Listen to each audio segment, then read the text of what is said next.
This session will highlight common mistakes nonprofit founders make in governance, fundraising, operations, and strategy in the early days. Gain practical advice on how to overcome these hurdles and lead your organization to success. My name is Kravets. I'm co-founder of Animal Policy International, and I will be moderating this session. We will have two presentations, each about 15 minutes long, and we will hear from Scott Green and Aneeha Patwardan. At the end, we will have 10 to 15 minutes for questions, so please do submit any questions you have on Vive and also upvote your favorites. So without further ado, please welcome our first speaker, Scott Green. Scott is the founder of Vive, Vietnam's leading vegan and animal advocacy organization. Vive recently launched Vietnam's first film to advocate for farmed animals, which has been nominated for an award from the International Vegan Film Festival. Welcome, Scott.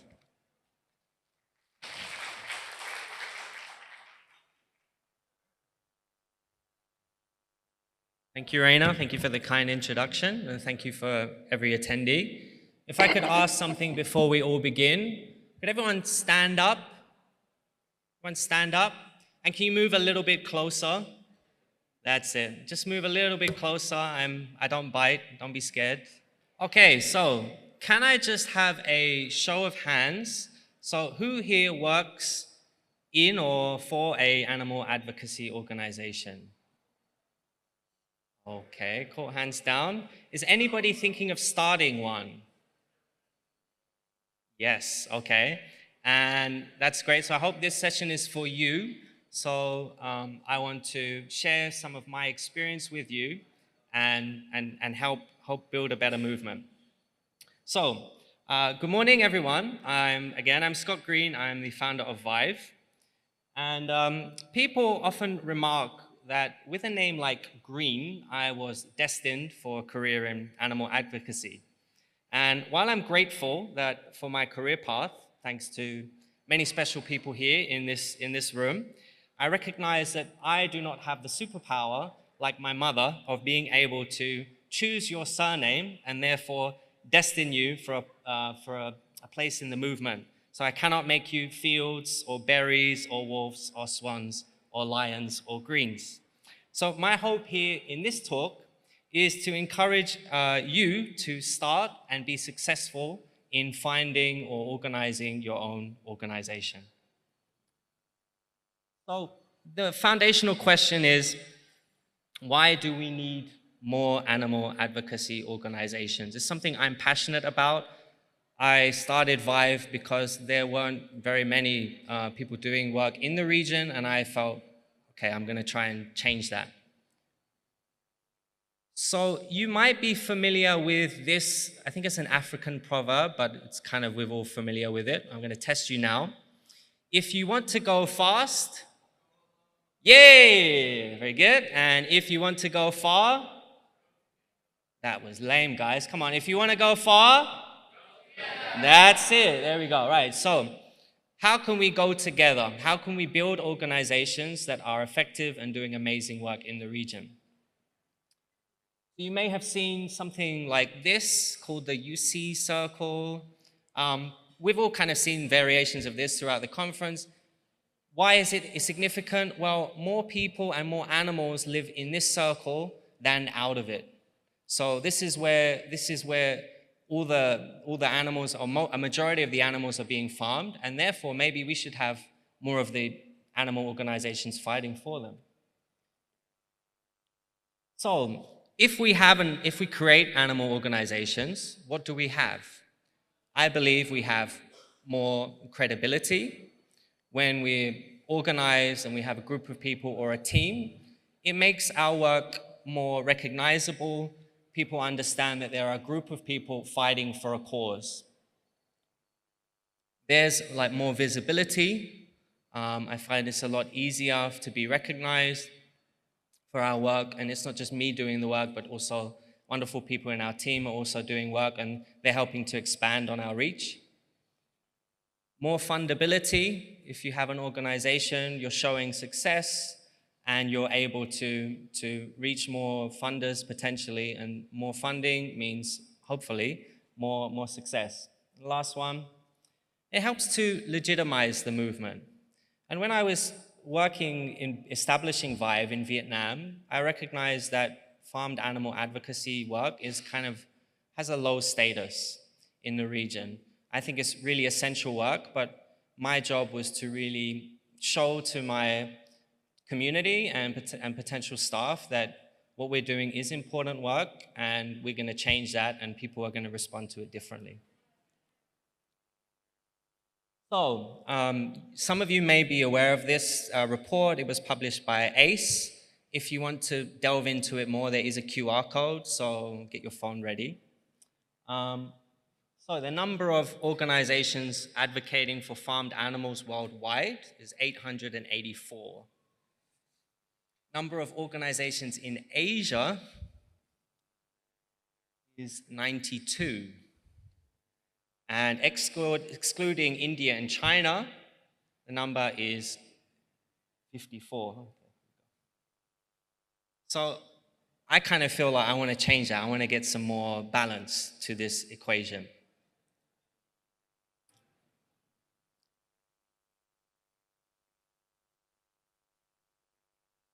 Again, if you want to delve more into that information that's there, then there's the QR code. If anyone wants to see the slides afterwards, just drop me a message in Hoover. I'll be willing to share as well. Okay, so this brings me to the start of the talk, how not to start an animal advocacy organization. The first one is you fail to acknowledge the importance of research.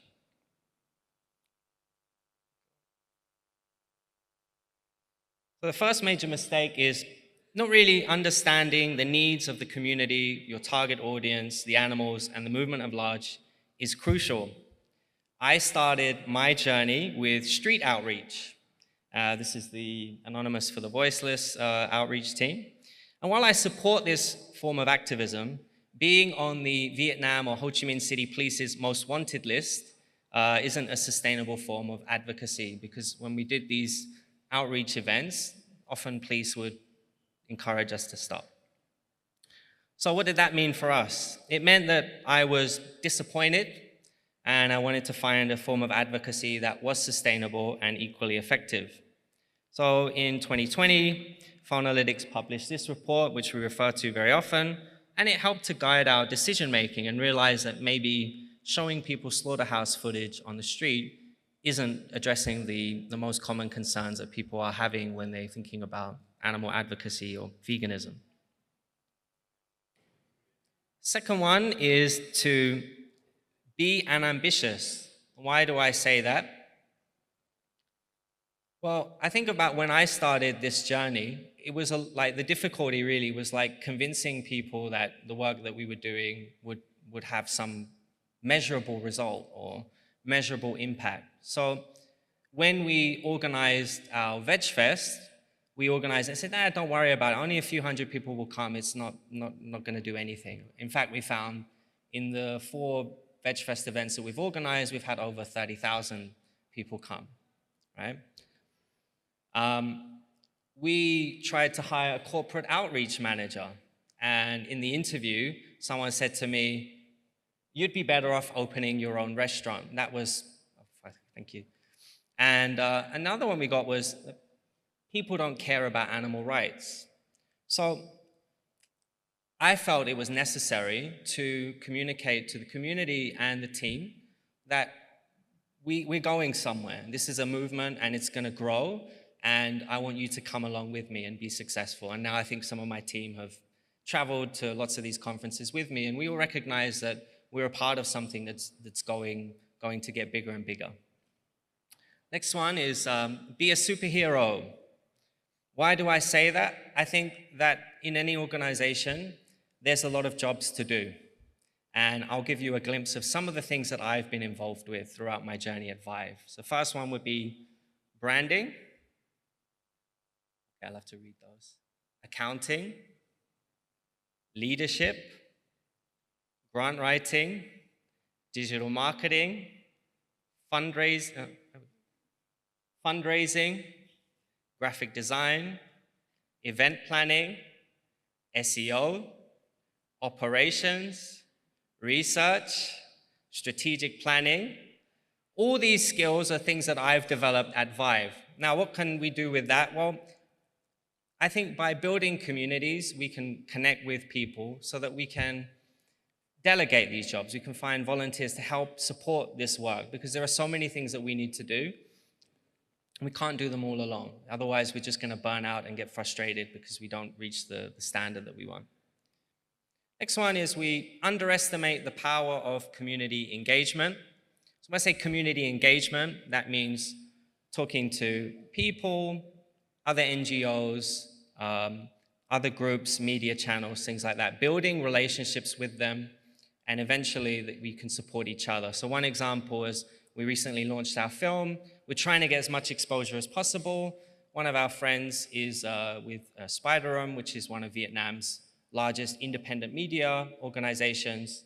And they talked about our film and gave us so much free exposure, 11,000 likes, 1,500 comments, and 2.5K shares.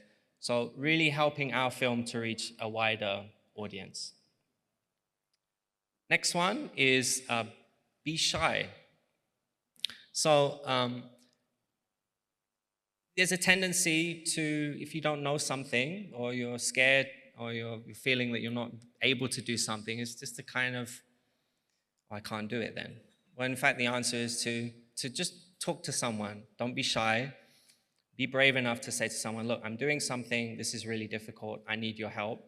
And as we're part of this community, I feel like we all do what we can to support each other. And I think if you're here in this room, you should never feel scared to ask for someone's help. I think that is really foundational to building a better organization. I don't know if he said this, Mahatma Gandhi, but if you don't ask, you don't get it, right? So if you don't ask for something, you won't get it. So yeah. And some of you may know that I was an English teacher, and as any good English teacher should be, they should give you some homework. So I'd like to share some resources to help expand on some of the things that I've learned that have been really helpful to me. So the first one would be Scarlet Spark. They offer free leadership training, I think for like supported leadership training courses. So those can be, there are opportunities with Thrive, I believe, and Vegan Grants to join that leadership cohort. Kravets has many wonderful resources. We're often talking about Kickstarting for Good. If you have an idea, I think they're one of the best groups to work with to help build your organization. SIVA do a great course on mitigating burnout, so definitely check that out. Thrive Philanthropy also offer non-profit management accelerators, strategic planning course, and a grantee consultation. Jessica is the person behind that, and I'm sure she'd be happy to talk to any of you if you have any kind of individual concerns. Apex Advocacy. Apex Advocacy have a series about fundraising on their YouTube channel. I highly recommend that as well. And yeah, before I go, shameless plug, I'd just like to mention that our film, The Feast, will be will be showing at the International Vegan Film Festival event today at 7. I know there are wonderful films also by James Hoot and another film, so we'd like you to watch it. And then the next one will be Hanoi Veg Fest, which will be Saturday and Sunday. We'd encourage you to come. The schedule is finalized. We're just waiting for an English translation, so we hope to see you there and continue the vegan festivities. I've been Scott Green. Thank you very much.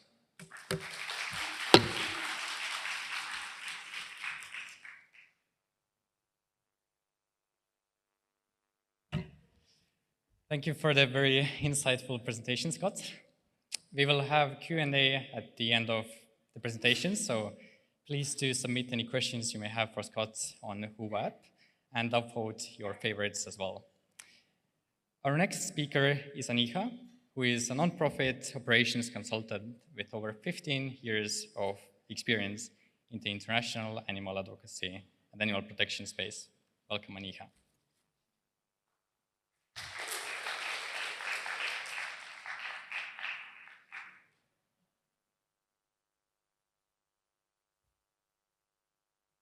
Hi, everyone. Thanks, Rainer, and thanks, everyone, for being here. I see many familiar faces here, but if we haven't met, I run a consulting firm which supports nonprofits, especially in our movement with all of their operations need, everything from HR, finance, administration, compliance, and so on. So I have had the opportunity and the privilege to work with many founders in the movement in the early days and help them get their organizations off the ground. And I have had a unique insight into how not to start a nonprofit and how not to manage your back office in those early days. So I'll be sharing some of those lessons learned, and I'll also share some best practices. So we will look at the initial stages of forming your nonprofit. We'll start with the founder having an idea, and then the incorporation of the entity and the eventual operations management. So as an operations professional, this talk will be geared towards the back-end side of starting nonprofit. So you can expect content on governance, compliance, financial management, operations management. And because some of these topics can be a little dry, you can also expect photos of baby animals throughout the slideshow. Okay, so one of the very first things you will do when you decide to start your organization is to get your initial board of directors together. And this is the stage where I see a lot of founders making the same kind of mistakes, whether they are early stage nonprofits or more mature organizations. And the first one is only appointing your friends and family members as the board. This is not considered a good governance practice in any country, so always have an independent and diverse board. Even if initially, just to get things off the ground, you have people you know on your board, make it a goal to diversify your board as early as you can. Secondly, many board members, when they join organizations, they see themselves as animal activists and they don't fully understand the legal responsibilities that come with the title. So make sure that your board is fully aware of this. Then many organizations don't have job descriptions for their board, so the board members are not aware of what they should be doing as a governing body. So create job descriptions for your board members exactly as you do for your staff. And finally, offer training to your board so that they understand what is expected of them. If they don't have the experience of board roles, they are prepared for governing your organization. One of the resources I commonly recommend for boards is this website called Board Source. It's geared towards US nonprofits, but a lot of the content is also applicable throughout the world.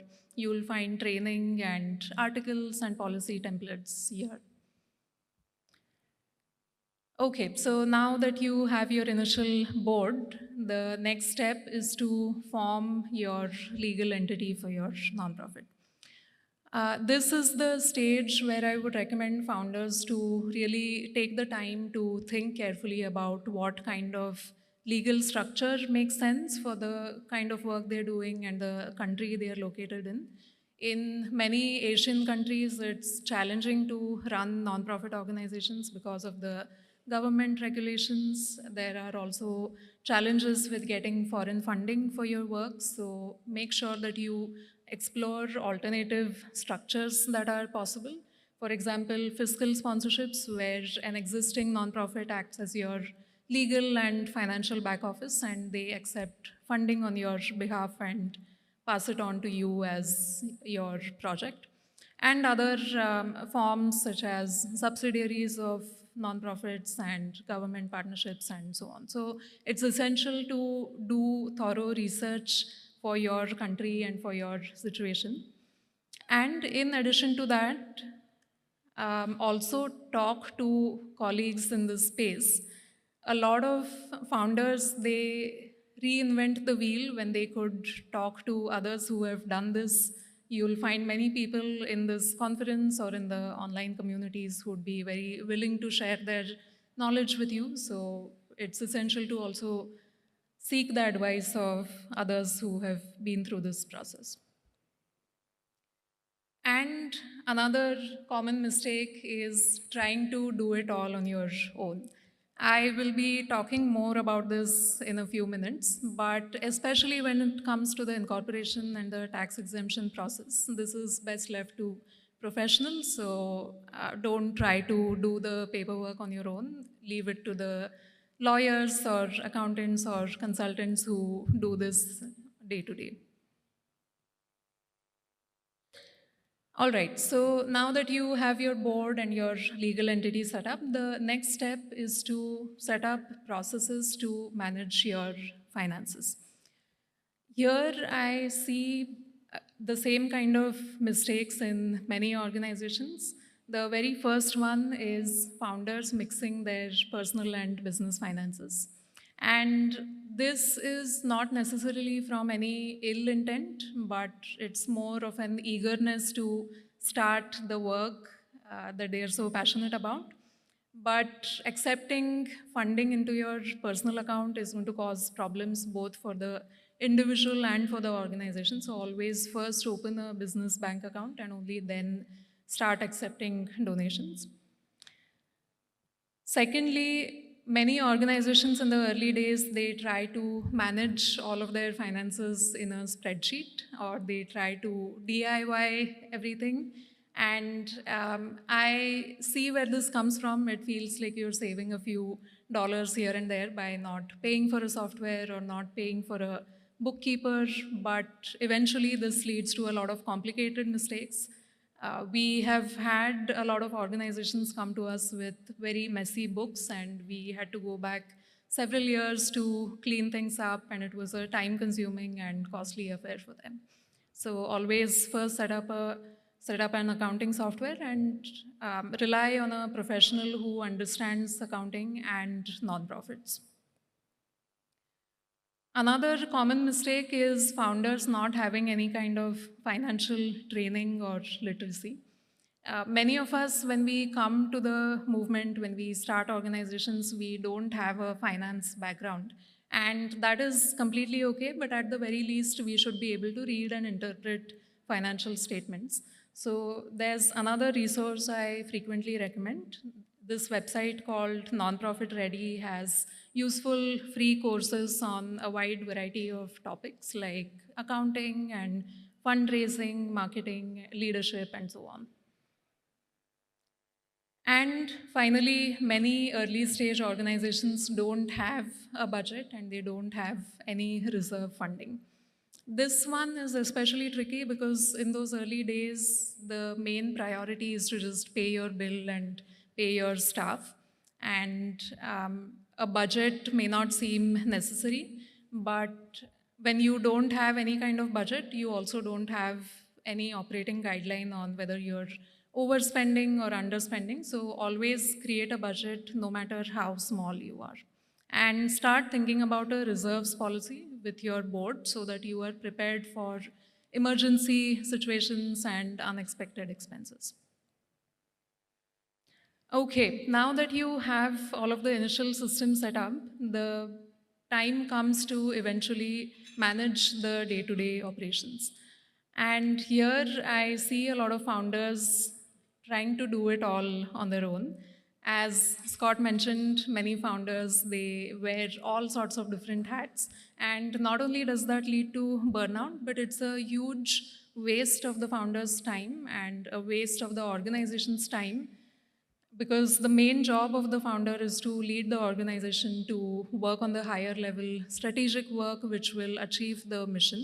So for things like administration and back office support, I would recommend all new founders to rely on experts, whether it is an internal operations employee or an outsourced service provider.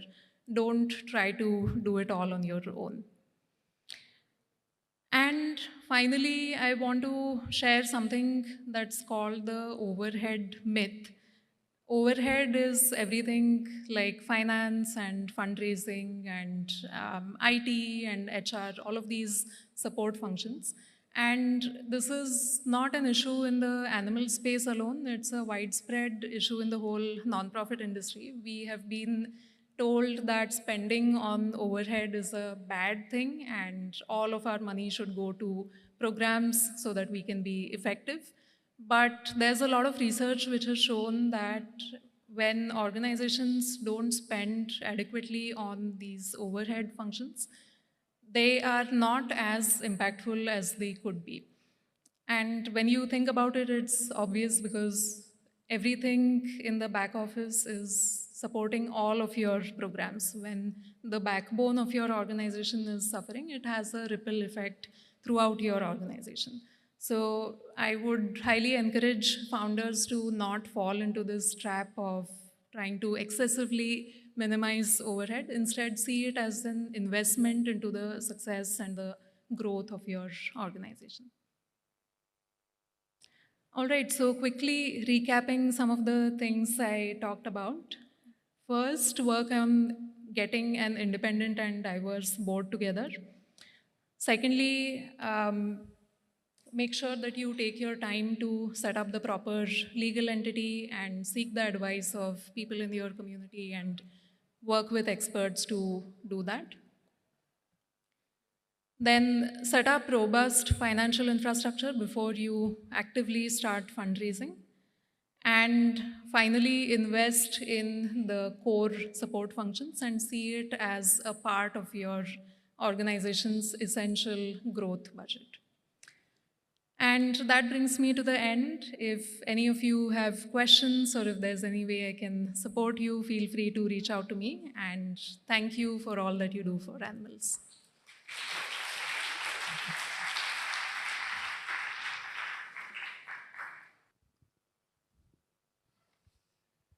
Thank you for all the presentations. So now it's time for a Q&A. If you have any specific questions, please do submit them on the Vive app. And yeah, I'll vote your favorites as well. So we start with one fundraising related question. So how do you secure early funding to launch an organization when you don't have a proven track record yet? Scott, would you like to start? Hello? Oh, that's well, okay. Yeah, when I started this, I didn't even know we could get money. It was just like a hobby. I was paying for to build the website with my teaching salary. So yeah, please try and avoid that mistake. But I think if it's like an early stage, there are seed grants. The Pollination Project offers micro grants of I think $1,000. And I think that's a good way to demonstrate your success. I think the purpose of the grant is to give people some motivation to dip their toe into nonprofit work. So I think that's kind of the aim of the organization, is to get more people into the movement. So that's a good one. Then also I think once you've got a bit more of a track record, like ProVeg offers slightly larger grants for organizations like that. And then I think in our case, it was those early grants that kind of got us on board. And then when I was connecting with other advocates, I sort of become aware of larger funding opportunities and things like that. So that's how I started. So Pollination Project and ProVeg, I think, are good starting points for early stage fundraising. Aneeha, do you have anything to add? Yeah, there's a talk happening at the conference about the Asian funding landscape. So that would be a good opportunity to get to know about the opportunities and funders here in the Asian countries and what options are available for you. and interacting with the community, as Scott mentioned, seeking advice from others who have received funding is always helpful. Thank you. We have a specific question for Aneeha. When you don't have a proven track record, how do you find independent board members? And why would someone want to be legally responsible for your organization? Yeah, that's a great question. Even if you don't have a track record of being an executive director of a big organization, I'm sure you have some credentials, you have some involvement in the movement, you have volunteer work which you have done. You probably have a promising idea that you're working on. So I would encourage you to network with people in the movement at these conferences, and you will find people who are very willing to help you.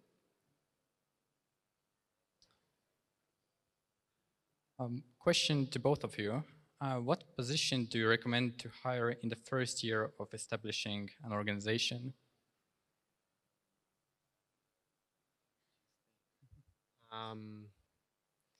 I think for like us, our first hire, we look for, like, we try to build communities, and my Vietnamese is quite limited, so maybe my experience is a little bit different, but it was just sort of, we recruited like a social media manager, so it would help us to, if we organize any local events, we could have someone to promote that and also help to manage the organization. So I think that was our key role. But I think that Aneeha's probably got more insight. I mean, we working in a country without much of this track record of animal non-profits, so that was our story.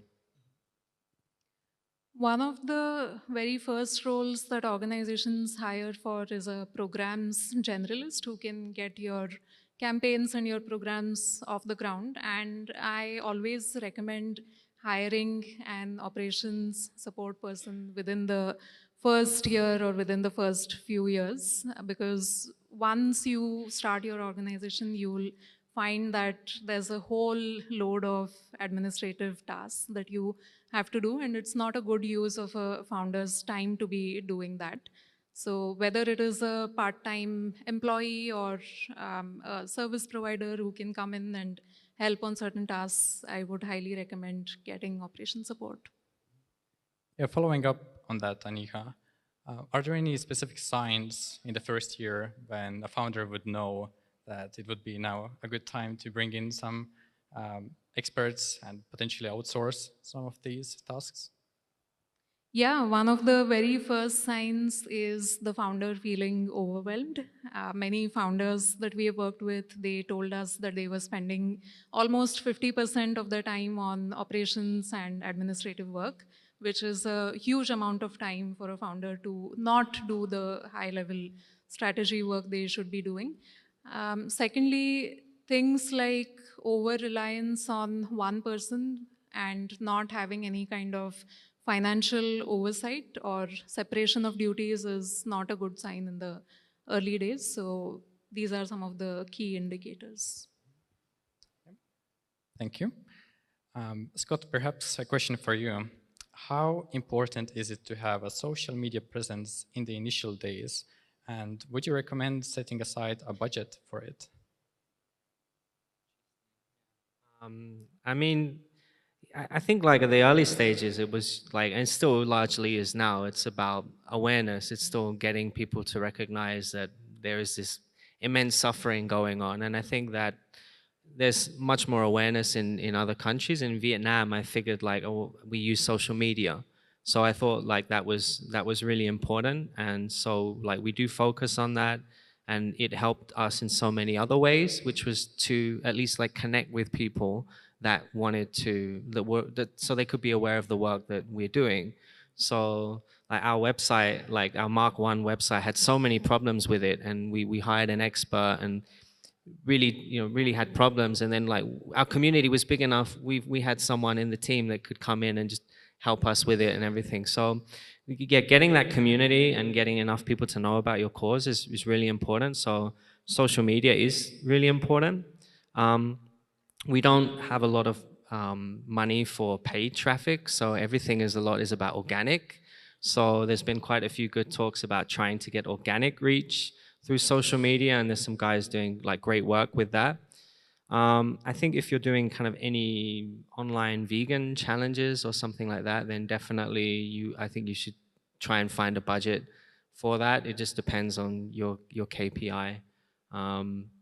But yeah, but you also, yeah, I think like anyone within your organization would be responsible for social media, whether it be updates, educational posts, and just inquiries and things like that, because you have schools saying, hey, could you do a workshop in our, for our students? So yeah, you need those things it's how you present yourself to everyone. So I think it's really important.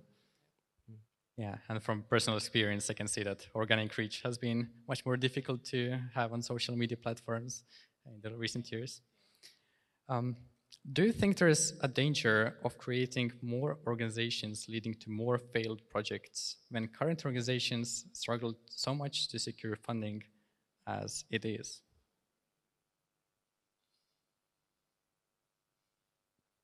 Interesting. Yeah, I thought about that, and I was, but I think like the thing we have, the issue that we have in Southeast Asia is that we sort of have a lot of like good cop organizations. We talked about that, and we need some bad cop ones, I think. So I'd like to see some I mean, I think that it's not necessarily just having more organizations, but for me, it's more, I want to see more organizations doing like kind of complementary campaigns and actions, so that, if people in Vietnam think about veganism, they can find different organizations that appeal to their sensibilities. So one, it could be animal rights, one, it could be diet, one, it could be the environment. So that's how we see it.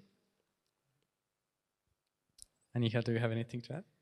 Yeah, I think as founders, we need to question whether we are just starting a new nonprofit because we are passionate about it, or whether there's a real gap in the movement which nobody is filling. If it's the latter, then creating new nonprofits is going to help the movement and push the way forward towards animal liberation. So it seems like it's useful to think on the movement as a general and how to be useful in that. How do you think about the trade-offs between a movement with a small number of large organizations compared to a large number of small organizations?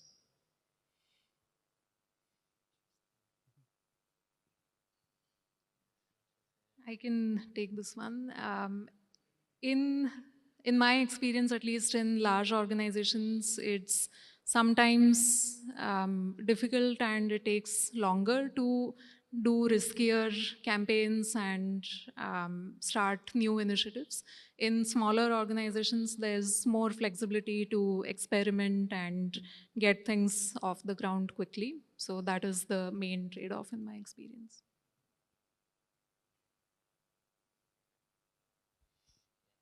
It's quite hard for me to comment on that one, because like my experience in Southeast Asia is like there aren't that many smaller organizations. But I think that by trying in a smaller organization, it might bring you, like, you might have a good learning experience that would make you a much more impactful advocate. So I think there's definitely benefits in at least trying. Yep, thank you. Question for both. Have you seen any effective charity that works as for-profit company on papers in a situation where starting a nonprofit could be challenging in some countries? I have worked with some nonprofits, some organizations in Asia which are legally incorporated as for-profits, but they operate as nonprofits for all practical purposes. I don't know if they want to be named here, but it is possible. Yeah, we have a similar structure. I think that setting up a nonprofit in Vietnam would be quite challenging. The government would want to understand like your mission, your objectives, and only if it appeals to them would they give you that like permission. So we were advised to set up as a for-profit entity, and that allows us to operate and build a team and expand on our activities. I know it's not ideal, but it's just we want to do something, and thankfully we've been supported to do that. So it seems like primarily just legal reasons for setting up, like just easier to have a for-profit entity. I think so. I've heard that in the case in other Southeast Asian and Asian countries. Yeah. Question for Aneeha. How can new nonprofits establish proper financial oversight early on, especially when starting with limited resources? Yeah, as I mentioned, always use an accounting software and outsource this work to a professional who not only understands accounting principles, but also nonprofits and the tax laws related to them. In addition to that, get your board treasurer involved in the oversight process. For example, building a two-step process for expense approvals or having two people sign a check. These internal controls ensure that you are managing your finances in a responsible way.